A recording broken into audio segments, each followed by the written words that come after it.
बिस्मिल्लाहिर्रहमानिर्रहीम। मैं इससे पहले सरसों के साग को काट के और धो चुका और आपको दिखा भी चुका। हो सकता है कि वो इसके साथ मैं अटैच नहीं करूँ वरना वीडियो बहुत लंबी हो जाएगी। बहरहाल आप सरसों के साग को काटिए, उसको बहुत अच्छी तरह पानी से धोइए और धोने के बाद आप अपने बर्तन में इसको डाल दीजिए। बर्तन का मुराद मैं इसको क्योंकि विलेज टाइप की बनाऊंगा तो इसलिए मैंने इसको अपने सहन में ले आया और मैंने इसको हांडी में डाल दिया। हांडी में मज़ीद और क्या क्या चीज़ें डलेंगी वो मैं आपको दिखाता हूँ। ये मैंने तमाम जो थी सरसों का साग और एक मेरे पास मूली के पत्ते थे वो भी इसमें मिला दिए। अब इसके अंदर मैं हरी मिर्चें कुतर के डाल दूँगा।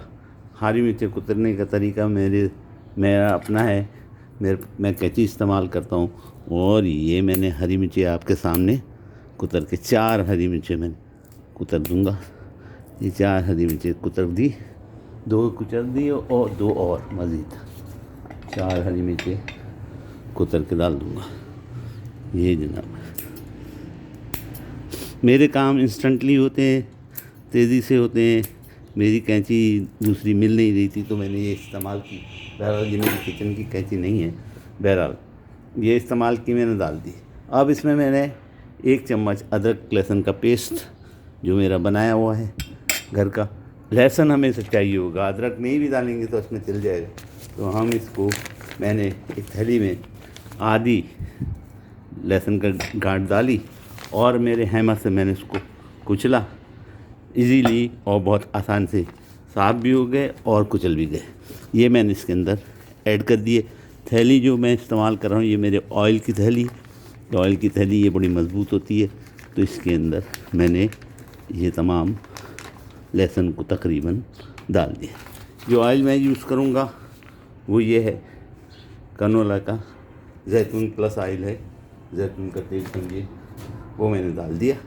अब मैं इसमें ऑयल डालूँगा, वही ऑयल कैनोला वाला जैतून वाला मिक्स जैतून के तेल 1.5 से 2 खाने के चम्मच ये मैंने डाल दिए आपके सामने। क्योंकि इसको मैं लकड़ी पे बनाऊँगा और आग पे पकाऊँगा इसलिए मैं तमाम आपको प्रोसेस हो सकता है दिखा नहीं सकूँ और जितने मैं दिखा सकता हूँ वो मैं दिखा दूँगा। ये नींबू मैंने काटा, कॉटन नींबू, इसका छिलका मैंने उतार दिया क्योंकि यहाँ के नींबू के छिलके कड़वे होते हैं। अगर बड़ा नींबू होता तो उसको मैं ऐसे ही कुतर के डाल देता। अब इसमें मैं नमक डालूँगा। नमक बहुत कम डालिएगा क्योंकि सब्ज़ी बहुत कम छोटी हो जाएगी। ये मेरे नमक है, मैंने आधा चाय का चम्मच समझे नमक डाला। अगर कम हो तो बाद में भी डाला जा सकता है नमक, इसलिए मैंने ज़्यादा यूज़ नहीं किया। इसके अलावा मेरा गरम मसाला कूटा हुआ होता है।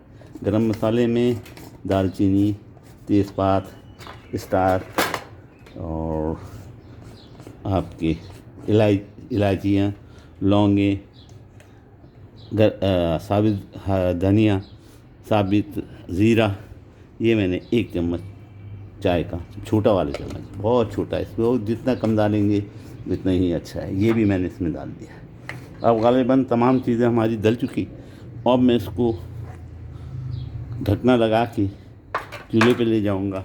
हो सकता है मैं ये वीडियो कंटिन्यू कर सकूं या ना कर सकूं, ये मुझे पता नहीं। और दूसरी बात मैं क्योंकि सहन में इसमें काम कर रहा हूँ तो इसमें कुछ ख़राबी है वो तो आप उसमें माफ़ कर दिएगा। मैंने इसको बहुत अच्छी तरह धोया, सलाद उसको सरसों के पत्तों को काटा और उसको इसके अंदर डाल दिया। फिर अदरक लहसुन का पेस्ट आधा खाने का चम्मच या 1 चाय मैक्सिमम 1 खाने का चम्मच, लहसुन की फांके 5 उसको पेपर में रख के थैली के अंदर डालिए, कुचलिए और कचरा निकाल दीजिए और साबित डाल दी। क्वार्टर नींबू का टुकड़ा, गरम मसाला घर का बना हुआ जिसमें जायफल, लौंगे, दालचीनी, काली मिर्चें, हर चीज़ है। जितने गरम मसाला आपके पास हो उन तमाम को ग्राइंड कर लीजिए। ये मैं घर का मसाला इस्तेमाल करता हूँ, आप भी कर सकते हैं। हरी मिर्चें 4 काट के मैंने इसमें डाल दी अब मैं इसको ढकना लगाऊंगा और आग पे चढ़ाऊंगा। हो सकता है कि पार्ट 1 पार्ट 2 तो दोनों पार्ट आप देखिएगा, इंशाअल्लाह ताला आप भी बना सकेंगे और इंशाअल्लाह मुझे दुआओं में याद रखिएगा।